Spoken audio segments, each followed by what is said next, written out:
జనని ప్రేక్షకులకు స్వాగతం. మమ్మల్ని ఎంతగానో ఆదరిస్తూ వస్తున్న రైతు మిత్రులందరికీ ధన్యవాదాలు. నేటి వీడియోలో భాగంగా కాలీఫ్లవర్ పంట గురించి మనం పూర్తి స్థాయిలో నేర్చుకుందాం.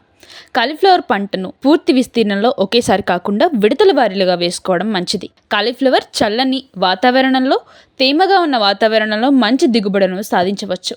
చాలా వరకు 15 నుంచి 20 డిగ్రీల సెల్సియస్ ఉష్ణోగ్రత ఈ కూరగాయకు అనువైనది. కానీ కొన్ని రకాల కాలీఫ్లవర్కు కాస్త ఎక్కువ వేడి అవసరం. అందుకే చలికాలంలో లేదా శరదృతువు చివరి నుంచి చలికాలం వరకు కాలీఫ్లవర్ పండించడం మంచిది. ఈ పంటలో మంచి మెళుకువలను పద్ధతులను పాటించడం వల్ల అధిక దిగుబడులను సాధించి మంచి లాభాలను ఆర్జించవచ్చు.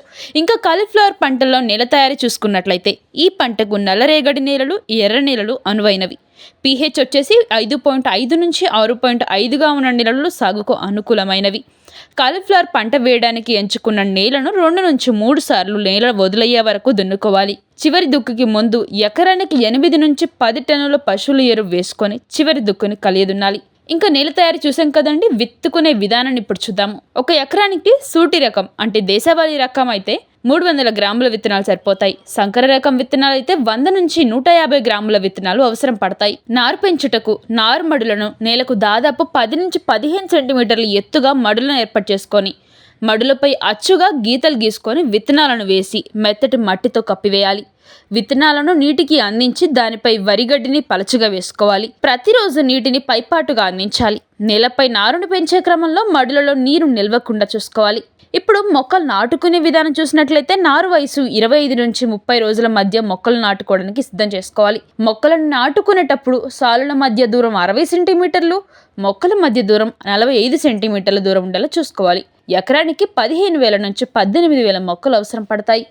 ఇంకా నీటి యాజమాన్యం అంటారా, తేలికపాటి ఎర్ర నేలలు లేదా దుబ్బ నేలలో 7 రోజులకు, నల్లరేగడి నేలలైతే 10 రోజులకు ఒకసారి నీటిని అందిస్తే సరిపోతుంది. పంట చేనులో నీరు నిల్వ ఉండకుండా చూసుకోవాలి. ఇంకా కాలీఫ్లవర్ పంటలో మనం ముందుగా పువ్వు నాణ్యత కోసం ఎక్కువగా ఆరాటపడుతూ ఉంటాము. కాలీఫ్లవర్ పువ్వు తెల్లగా మరియు మచ్చలు లేకుండా నాణ్యంగా ఉండాలి అంటే పువ్వు కోతకు 5 నుంచి 7 రోజుల ముందు మొక్క యొక్క ఆకులతో కప్పివేయాలి.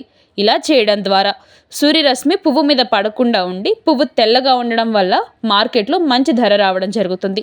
చీడపీడలు మరియు తెగుళ్లు చూసుకున్నట్లయితే ఈ పంటకు, కాలీఫ్లవర్ పంటకు చీడపీడల బెడద ఎక్కువగానే ఉంటుంది. మరి కాలీఫ్లవర్ పంట నాణ్యతగా ఉండి అధిక దిగుబడి ఉండి చీడపీడలు మరియు తెగుళ్ల బారిన పడకుండా ఉండాలి అంటే ఏం చేయాలి, ఎలాంటి ఎరువులు వాడాలి అని ఆలోచిస్తూ ఉన్నారా? ఇంకా మీ ఆలోచన ఆపి దిగులు మానండి. ఎందుకంటే సేంద్రియంగా మహతి ఏకోటెక్ వరి, ధరణి శుద్ధి, ఔరశుద్ధి మరియు నానో గోల్డే మీ కాలీఫ్లవర్ పంటలో అధిక దిగుబడి కోసం కారణాలవుతాయి. మహతి ఏకోటెక్ వరి, ధరణి శుద్ధి మరియు ఔరశుద్ధి 2 ప్రొడక్ట్స్లో సేమ్ మిశ్రమం ఉంటుంది. మరి సేమ్ మిశ్రమం ఉన్నప్పుడు 2 డిఫరెంట్ ప్రొడక్ట్స్ ఎందుకు, 2 వేరువేరు ప్రొడక్ట్స్ ఎందుకు అని ఆశ్చర్యపోతున్నారా?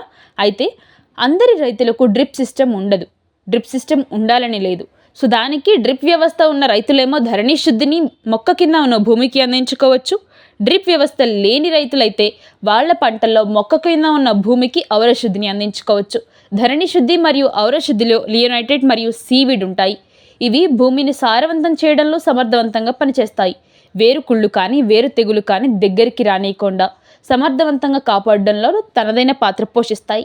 ఇంకా నానో గోల్డ్ చూసుకున్నట్లయితే నానో గోల్డ్ మొక్కకు కావాల్సిన సమాన పోషకాలన్నింటినీ సరిసమానంగా పుష్కలంగా అందిస్తుంది. దీనిలో మెగ్నీషియం, బోరాన్, జింక్, కాపర్, బోరాన్తో పాటు 15 అత్యవసరమైన పోషకాలు ఉన్నాయన్నమాట.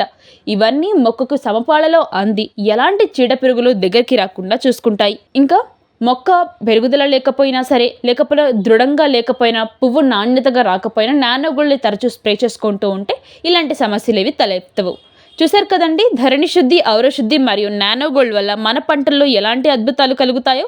ఇంకేమాత్రం ఆలస్యం చేయకుండా వెంటనే మీ ఆర్డర్ని ప్లేస్ చేసుకోండి. కింద ఇచ్చిన నెంబర్ని సంప్రదించండి. ఇలానే మరిన్ని పంటల గురించి మీ ముందుకు వస్తూ ఉంటాం. మర్చిపోకుండా సబ్స్క్రైబ్ చేసుకోండి జనని ఛానల్ను. ధన్యవాదాలు.